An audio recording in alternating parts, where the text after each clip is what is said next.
Bonjour tout le monde, bienvenue dans cette vidéo où on va explorer les fonctionnalités du module de stock.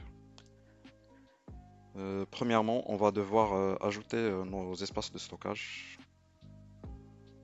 Donc pour ajouter un espace de stockage, on va définir le nom, par exemple entrepôt 2. On peut définir un responsable et un emplacement et une petite description.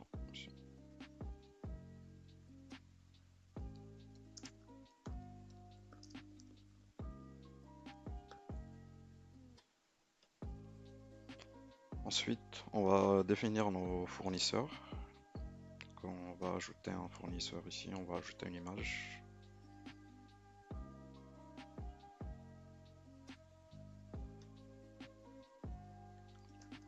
On va appeler le fournisseur super M. On peut définir une catégorie ici alimentaire. On peut mettre l'adresse email de commande.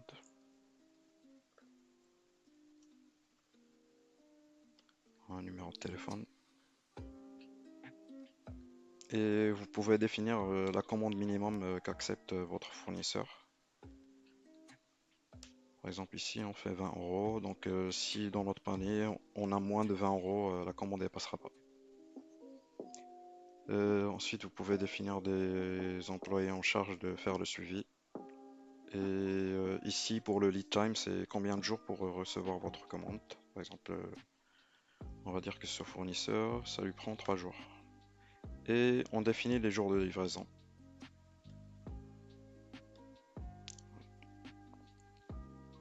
Ensuite on va essayer d'ajouter un ingrédient dans notre stock alimentaire. Voilà. On va par exemple ajouter l'ingrédient œuf.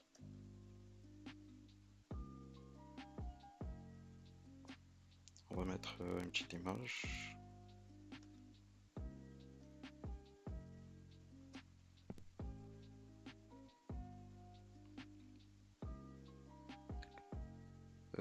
Ici, vous pouvez choisir de gérer les dates de péremption. Donc, vous pouvez spécifier une date de péremption. Par exemple, on va faire 2 mois. Si vous vendez ce produit, vous pouvez cocher oui. Et du coup, vous aurez d'autres unités de vente. Vous pouvez les définir. Donc, ici, on va voir les unités. On va définir les unités d'achat, de stockage et de production. Pour les unités d'achat, on va définir d'abord. Vous allez voir qu'on peut définir les unités d'une manière flexible. Donc ici, on va faire une unité personnalisée.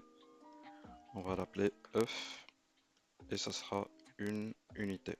Donc on définit l'unité comme quoi c'est un œuf. Est-ce qu'on l'ajoute aux unités de stockage? Oui. Aux unités de production? Oui.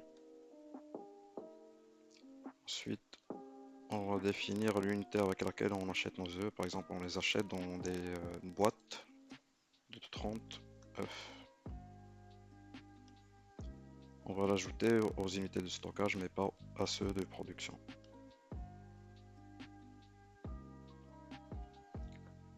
Dans cette section, on va voir les options d'achat. Donc, on va essayer de définir par quelles options d'achat on achète cet ingrédient. Par exemple, on peut mettre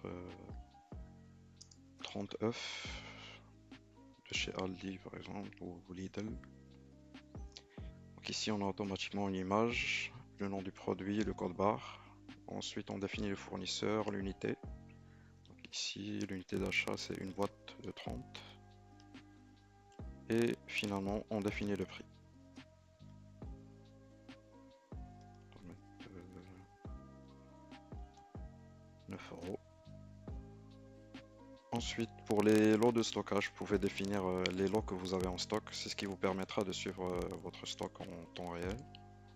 Donc, par exemple, ici, si j'ai un lot dans l'entrepôt 1, je choisis l'unité de stockage avec laquelle je calcule, par exemple boîte, et du coup je dis que j'ai un lot de 10 boîtes qui expirera à cette date-ci. Vous voyez ici, c'est dans 2 mois, c'est ce qu'on a défini au début. Donc la date elle est mise automatiquement.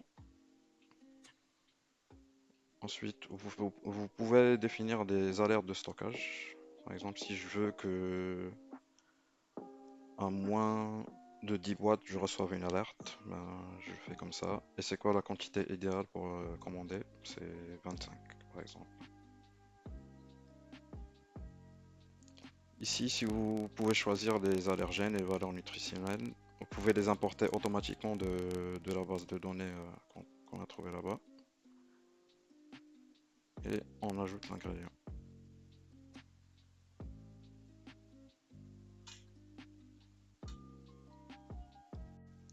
Maintenant, pour l'ajout d'un matériel, vous allez voir que le formulaire est similaire à celui de l'ajout d'un ingrédient. Mais on va quand même faire un exemple. Par exemple ici, serviette. On peut choisir une petite image.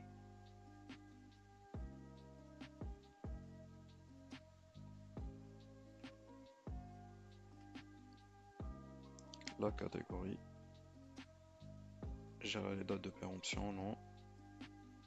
Ensuite, pour les unités, on va faire pareil que les œufs. On va définir l'unité. Serviette. Une unité.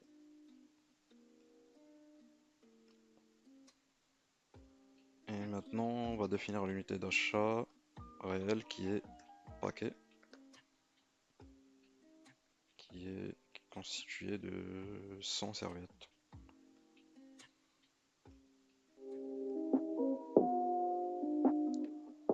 Comme option d'achat, on va définir le produit qu'on achète, son code barre, le fournisseur et pareil le prix.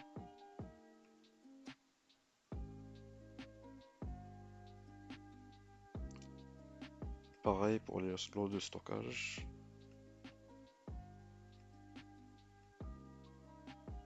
Et si vous voulez recevoir des alertes, vous pouvez également spécifier la quantité minimale et la quantité idéale.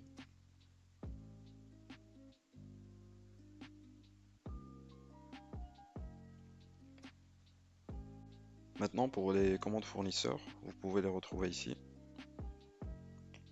Vous pouvez d'abord définir les templates des messages avec lesquels seront envoyées vos commandes. Par exemple, pour les templates par email, vous pouvez définir un message avec des marqueurs qui seront remplacés par leur vraie valeur.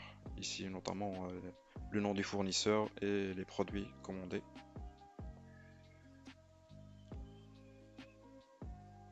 Et pour faire une commande fournisseur, on peut le faire directement ici au panier. Donc vous recherchez des produits et vous les ajoutez dans le panier. Ici on remarque qu'on ne peut pas commander parce que ça ne dépasse pas la commande minimum qu'on a définie dans le fournisseur tout à l'heure. On peut ajouter d'autres produits pour...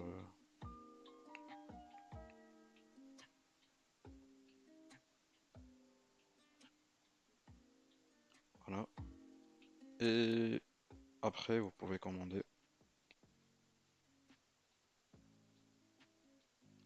On va par exemple commander par email. Vous voyez que les valeurs sont remplacées. Et une fois que vous cliquez sur commander, ça, le fournisseur ou votre coursier reçoit l'email.